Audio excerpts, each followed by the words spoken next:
I just know that I was ready to puke Saturday morning, nervous. We kind of broke our routine. I've wrecked every which way possible, so it doesn't matter. I don't know about you, but I remember where I was at when the direction of my life was formed, Michigan International Speedway, on August 23rd, 1974, when I saw Richard Petty's fire red and petty blue Dodge go screaming by. Since then, probably just like you, we've been hooked. From our first media gig at the tender age of 15 in 1983 with Grand National Scene, to printing our own Supercars Today magazine in the 1990s, hence our name. Nothing against our open wheel friends, but if it has fenders, our nosy nature wants to find out the who, the why, and the how. We don't necessarily interview these people, we have conversations. So please subscribe to our channel and hit that bell to be notified of new content every Tuesday at noon. Thanks for watching, and please like, comment on, and share these videos. Today on the program,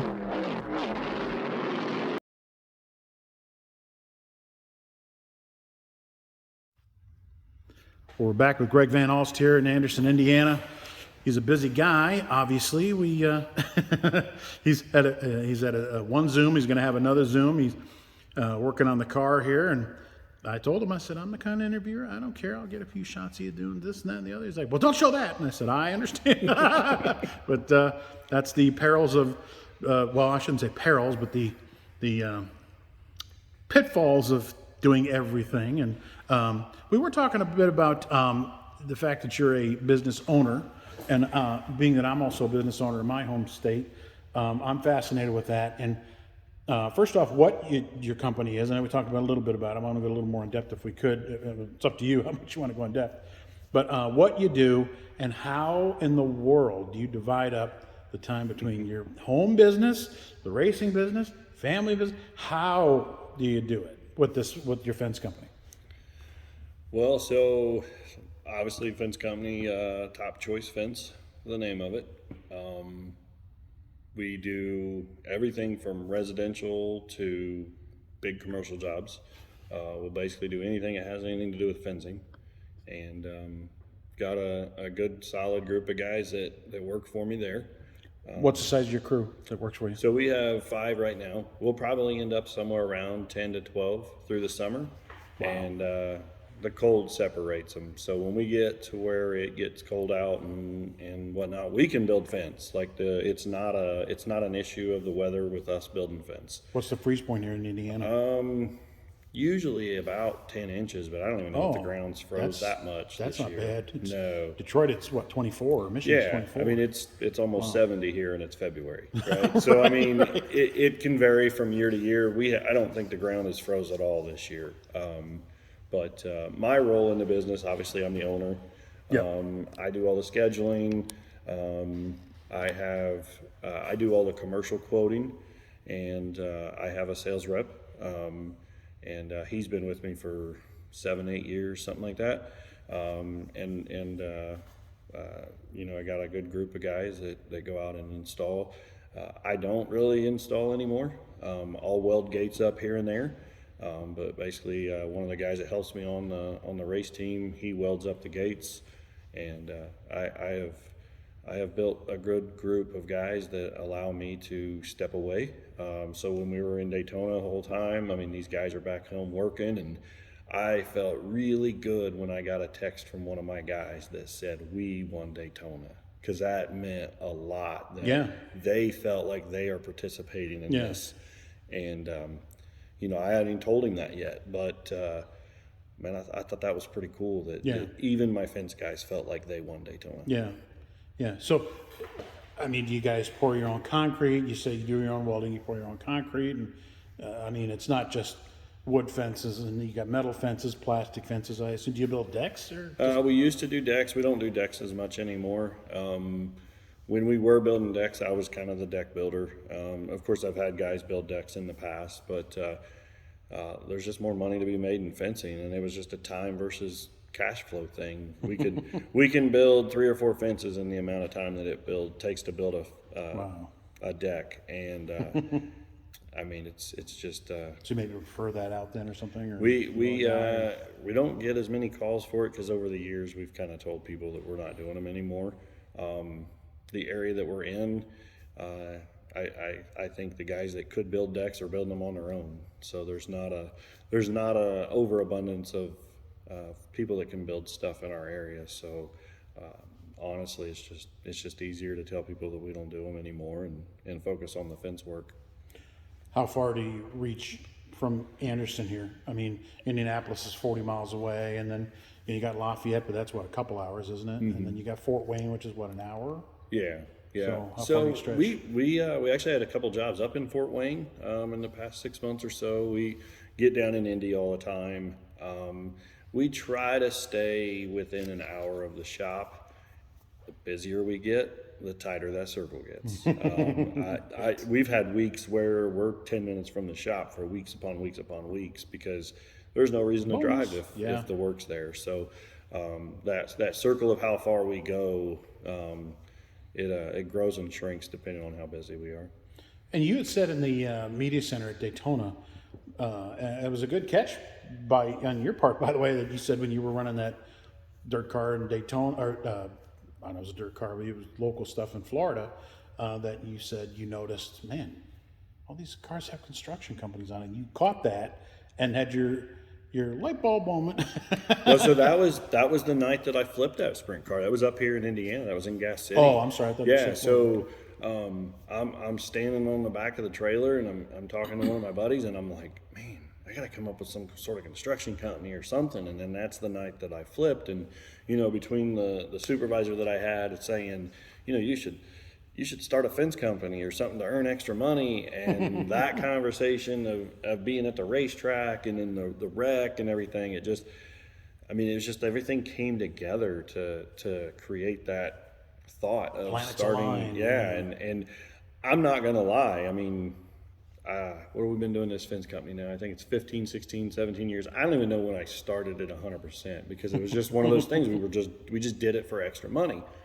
And, if you had told me a couple of years before that, like, hey, you're gonna create a successful fence company, I laughed at you because that was not Everything the else path. I've tried ain't been successful so far. Well, so that was not the path that I was going down, and Right. I had tried to do a lot of things. I had tried a mobile oil changing company. I had done landscaping. I think I had another construction company. I done just yard mowing, just trying to do stuff to earn money to go racing. So what made on. this stick then, though? Tenacious G, or you're just tired I- of failure? Or? I think it was just in this area where I'm at, there was just a couple fence companies and there was more of a need than what they could fulfill. And I don't know why it stuck, but it did. And Push them all out of town. Huh? No, I mean, no, there's, I think the fence companies that were still around when I started, I think they're still around. It's just, there's a good need for fence companies. And then, you get into the Fishers, Indianapolis area, it's constantly growing. So there's always need for fencing with new homes. So we had talked about it before, and I guess I made a short question long, and about working in racing full time versus part time, or doing racing part time, or a full time job away from racing. And I've dealt with this because I've been racing full time and part time, and thought, well, man, I guess if I'm good enough in racing, I should be doing it full time, but I'm not. I also have a job at home. But now you look at a guy like yourself, got a full time job at home, and you're running a full time ARCA series, and you just want to race. Did it ever get to that feeling with you of, well, maybe I do suck that I'm not doing it full time? Did you ever get that kind of feeling like, do I focus on one thing? Do I focus on another? I don't think you're that kind of guy, but No, I mean, I'm not gonna lie. There's times where I'm way overwhelmed, feel like I'm in over my head, and I think that's what makes a victory more sweet, right? That you have those moments of, man, am I doing the right thing by missing my daughter's ballet? Am I doing the right thing by missing my son's baseball game to go race? So yeah, I mean, absolutely. There's thoughts of doubting everything. Well, and yeah, I know you said you haven't seen the full broadcast yet, right? I thought you said. I did last night, finally. Okay. Well, like Jamie Little said, boy, I'm up here crying, and then Charlie Crowell puts on his Twitter that wow, he says I don't remember being this emotional at a race, and the same with me. I mean, don't let the media lie to you and say that you're supposed to be unbiased. There's no such thing. Just tell me what your bias is, and I'll be smart enough to figure it out from there. But to say, I think it's disingenuous for a media member to say, well, that didn't affect me somehow. How could what you guys did not affect a media member like us? And like I say, we were just talking about your local business. How you cannot. Everything's a feel-good story, I mean, everyone wants to see the good guy win, and even some of the jerks, when they come through something, that's pretty cool, Like, I remember there's a guy who hurt himself real bad in Cup, and he missed half the season. He came back later. I'm not going to mention names. He came back getting into the chase, and he won it. That was a feel-good moment, Yeah. So feel-good moments like this. I mean, first off, your phone's still going off. And I know we spoke about it a little bit, but everybody says, "Has it sunk in yet?" I don't know what that means. Yeah, I don't really know either. The Zoom call that I just went and had to break off to, he asked me, he's like, when did it start feeling real? And I think it was Tuesday, because I mean everything was happening so fast Saturday. I mean, I didn't have time to I wasn't leading laps, right? I mean, we were 5 laps. I had 5 or 6 laps. Six. Yeah, 6. It was 6. I got seasoned D's in math. Sorry. Yeah, I know it was 6. I looked, but I mean, we weren't sitting there leading lap after lap after lap after lap, thinking about, oh man, what's this going to be like if we win? And it was just we come to the last restart, and we kind of had a plan, right? I mean, we were at one point. The spotter, is like, hey, where we're at, we're in a good spot right now. Just don't do anything crazy. We're in a good spot, and if but you're not thinking win and what am I gonna do? And I'm not. I wasn't thinking win. I was just thinking focus, right? Like I wasn't. I don't even know how to explain it. I was just super focused on what I had to do. And, when I won the CRA Super Series championship, my chest pounded. I quit breathing, and I didn't get that way. But I think it was because I was content, even if I got second or third, right? Like, if I get second or third, that's huge for us. We just got second or third at Daytona, right? Or even fourth or fifth. Mm-hmm. Even finishing the race would have been an accomplishment for us because we hadn't finished the race, at Daytona yet. So I didn't get all amped up. I didn't get... Don't wreck. Right. I'm sure that was a thought too. Don't get pushed from behind the wrong way. That's all part of it. But, that crossed my mind too. But, I didn't... I didn't have time to sulk in the thought of what if for lap after lap after lap. So we touched a little bit about Daytona itself, and I want to go back to you're pulling out of the driveway.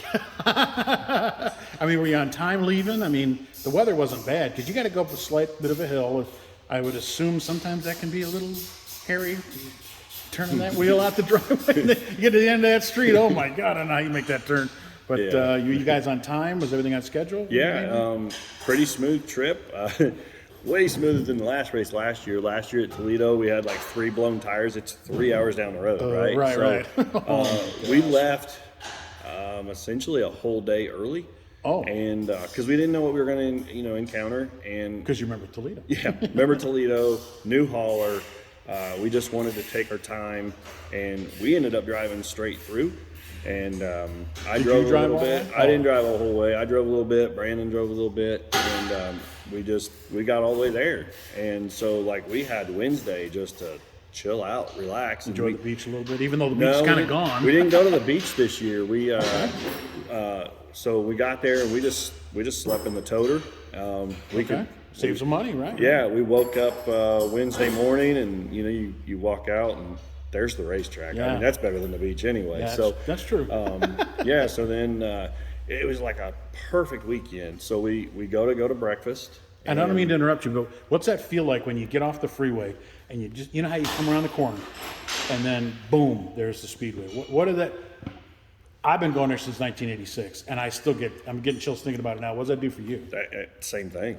I mean, it's like being a kid walking into Disney World, right? I mean, that's the best way to put it, and it's a magical place. So I think they had you bring the haulers in Thursday, I believe. Wednesday night. Wednesday night, okay. So and then Thursday morning you bring the haulers in, you start unpacking. How many crew guys are down there already? Because you guys are pretty loyal. Every time I see you guys, it's all basically it's like the same faces at every race I've been to. Yeah, for the most part, it's the same group of guys. It's the same guys that we won the late model championship with. So they all came in. Serious loyalty. Yeah, Wow. yeah. So they all came in, I guess, Wednesday evening for the most part. So we basically got up Wednesday morning about the time that some of them were getting there, because there was 4 or 5 of them and they traded off driving, so they just never stopped. Oh, so nobody flew? Did they all just? Nobody flew. Nobody flew. How many people were in the toter? Just me and Brandon for Oh, two of us for the first for that first trip down there. And then wifey and kids came. Yeah, later. so the wife and kids flew down. Oh, okay. Thursday afternoon, and then they drove back with. And they had President's Day off. Woohoo! Yeah, yeah, An extra day to yeah, it's perfect. screw around. Yeah, yep. So then you're unloading. What's the first thing you guys do? I mean, are you a team that, okay, we got to get this done at the track, that, blah, blah, blah? Or are you like ready to go when you get there? A lot of times we are that team that's got to get stuff done. But for this race, we were pretty well prepared. We get to the track, we get unloaded, and I have immediate media obligations. They pretty much put the media obligations in points order. So the guys start working on the car. All 4 springs, all 4 shocks have to be changed. That's ARCA rules. Yep. I go off to be a driver. Headshots. Don't forget your helmet. Don't forget your uniform. Yeah, headshots. I think I had a thing with General Tire, a couple other things I had to do, and they were pretty much done with the car when I got back. And then through inspection, any issues in inspection, or change that, or lower this, or raise A that? few things, typical stuff, nothing major. Daytona's just- the worst because it's New Year. And Yeah. I mean, just typical stuff. This has to be moved a little here, a little there, but nothing too crazy.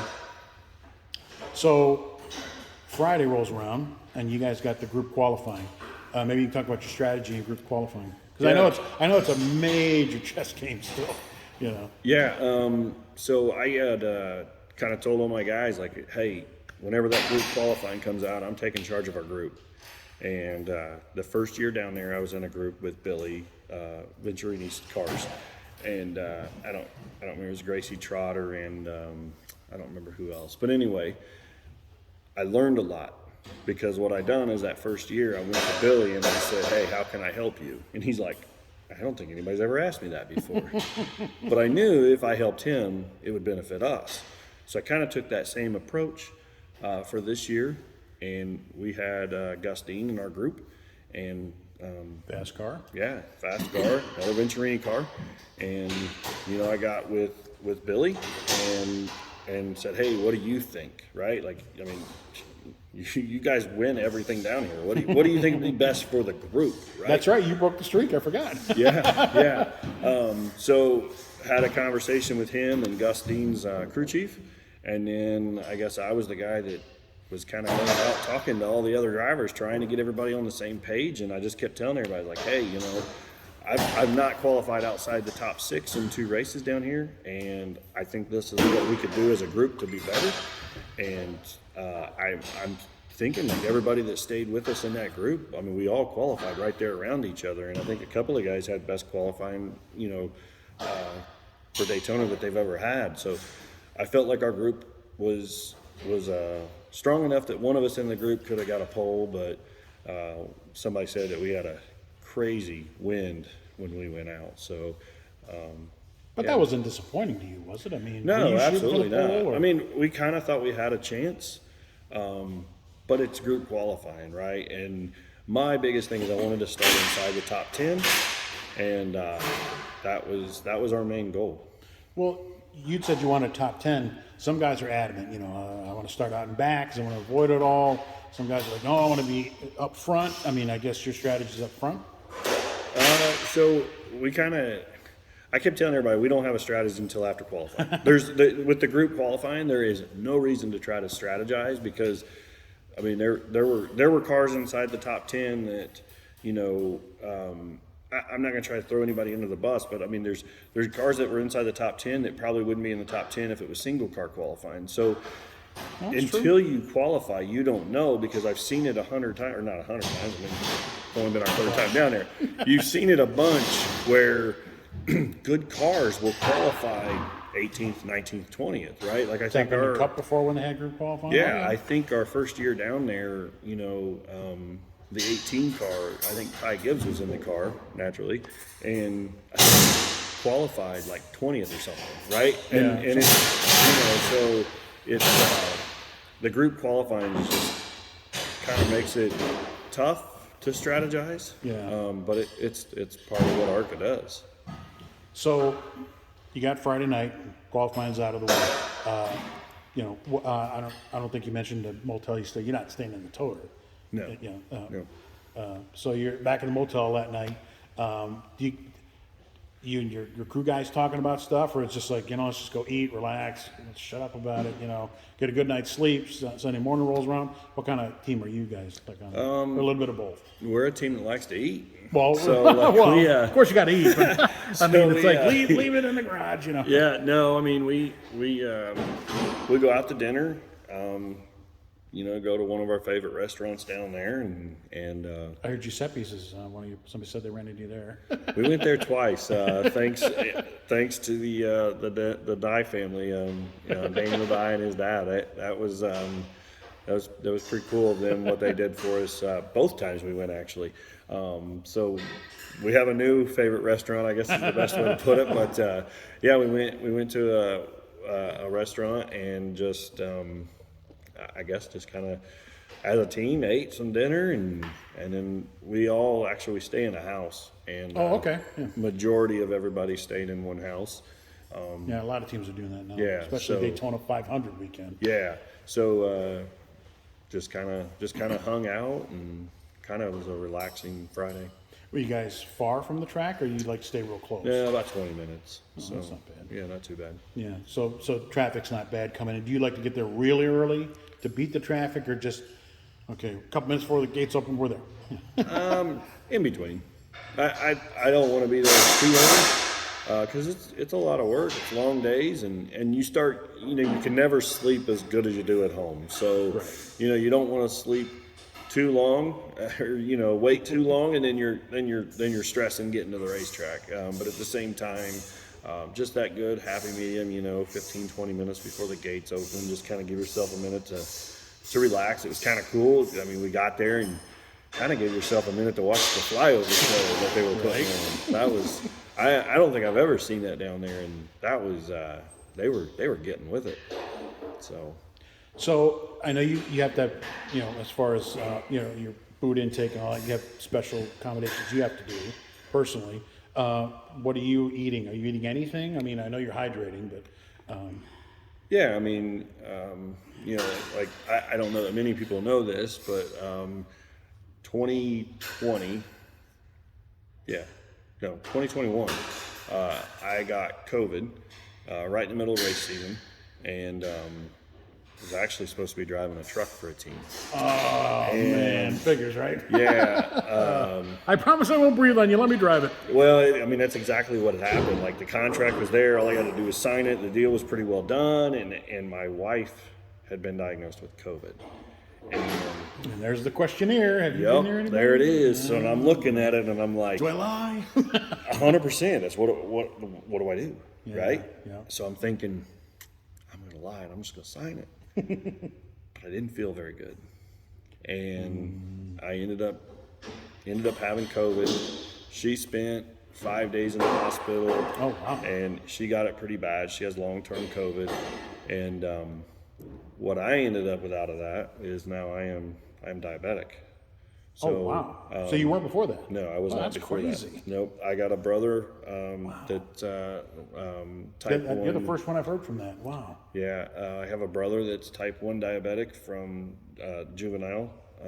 Okay. And so now I'm insulin dependent and that whole deal. So that's a life changer, big time. yeah, so there's a lot that I do. I mean, I guess anybody that's diabetic has to do. You know, I have to watch what I eat, and you know, balance that, and we balance it on race weekends, and you know, it's been asked a couple times, but usually never brought up on social media or anything. But that's why I have 2 water bottles in the car. One's just strict water, and one is, I'm not plugging anybody, but it's a sports drink, right, you know, right. with some sugar in it in case I drop low. But yeah, so I mean, race weekends, I'm trying to stay hydrated, and I actually learned probably the hydration thing and what I do for hydrating, you know, through a friend from a Cup driver. So Frankie Kimmel told me basically Daniel Suarez's ritual with his hydration. Okay. And that was right around, I think, who was it? Oh, Ross Chastain, I think, had an issue. And I started talking to Frankie because, you know, all part of the track house deal. And I was like, hey, what's he doing and stuff? And he's like, well, this is what these guys usually do.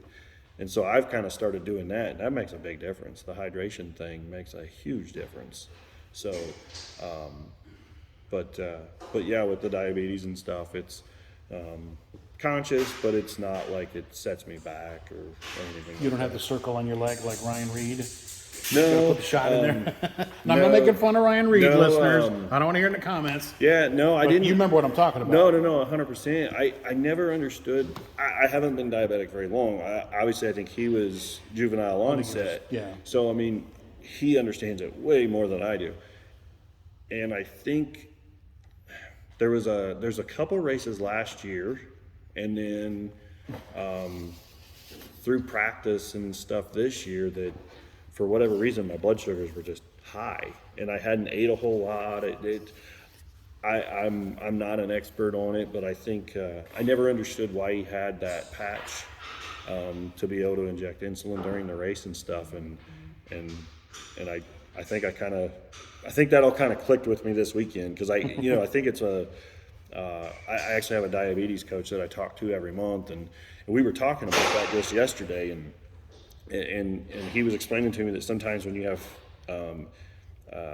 intense exercise, your adrenaline will actually bring your blood sugar up. I think of that. Okay. And I didn't know that. So, you learn every day. Yeah. I've only had it for a couple of years and I'm still learning it and everything, but yeah, that's all part of life now. That's why people can't see my facial expression, but it's more like a yikes. But yeah, like you say, part of life. So Saturday morning, you're hydrating. Are you doing more media, anything, or just kind of? Did we get a little checklist you checking off? Oh no, it's an impound race. So yeah, it's an impound race. So we're just doing minor things, like tape on the grill. I kind of let my guys deal with the car, right? I'm trying to stay relaxed. I'm trying to stay hydrated. You have like a ritual. This glove goes on. I mean, some drivers do. Put my underwear on, my fire suit on first. I used to, and then I've wrecked every which way possible, so it doesn't matter. But we kind of broke our routine because my wife and kids were there. Yeah. And usually I'm hanging with the guys, and we get up and we go to the track and all that. And they had all talked about leaving at a certain time, so I'm kind of getting up and planning on leaving. And basically, when I got up, they were leaving. It's like, well, I thought you guys weren't leaving until this time. Well, they left like a whole hour before they said they were, and they're like, oh, well, we decided. It's like, well, they just left me out of the group, you know. So my routine kind of got broke, and my wife and boys, we just hit a sandwich shop and got some breakfast sandwiches, and I was an absolute nervous wreck Saturday morning. Really? I hadn't been that nervous in I don't know how many years. Why do you think that was? I don't know. I told her, she kept asking me, like, what's wrong? I was like, I'm nervous. She's like, she knows I don't really get nervous, right? I don't know if it was that I deep down I had a thought that we could actually win. I don't know if it was, I knew we were fast, and, it was all going to be up to me and how the race happened as it went. I don't know. I just know that I was ready to puke Saturday morning, nervous. Like, I'm not going to sit here and lie. I don't get nervous for I haven't got nervous at Daytona. It's been more of an excitement. I hadn't got nervous any race last year. So it wasn't excitement nerves, yeah, it was nerves. I'm usually like the guy that's kind of making fun of the guys that are nervous, because you can see it, and I mess with them. So I'm like, man, I just, I was so nervous, I felt like I was going to throw up. And So what did you do to kind of, anything? Just nothing different. Fuel it. Just kind of did my thing. Just tried to mentally go into just normal race day stuff. When I got to the track, I started calming down a little bit. We got there, and the jets are flying over, and it's chilly and windy and stuff. So I'm sitting in the car, and I'm thinking, well, I'll just kind of wait it out. And I look at her, and I'm like, I got to get out of the car. Like, I can't just sit here. I got to get up and get moving. And so impound race, those guys, we all went in.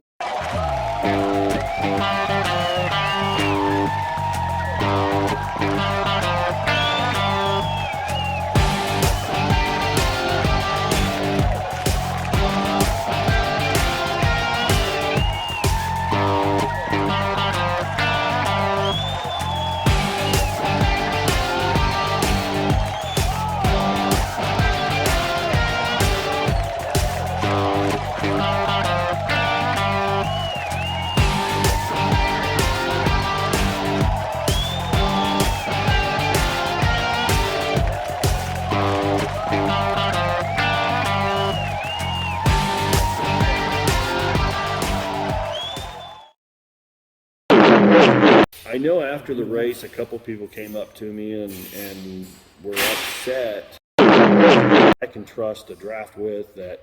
If the time comes, if I stay loyal to him, maybe he's going to stay loyal to me later in the race. That you don't know until you do this is how much brake you actually use at tracks like that.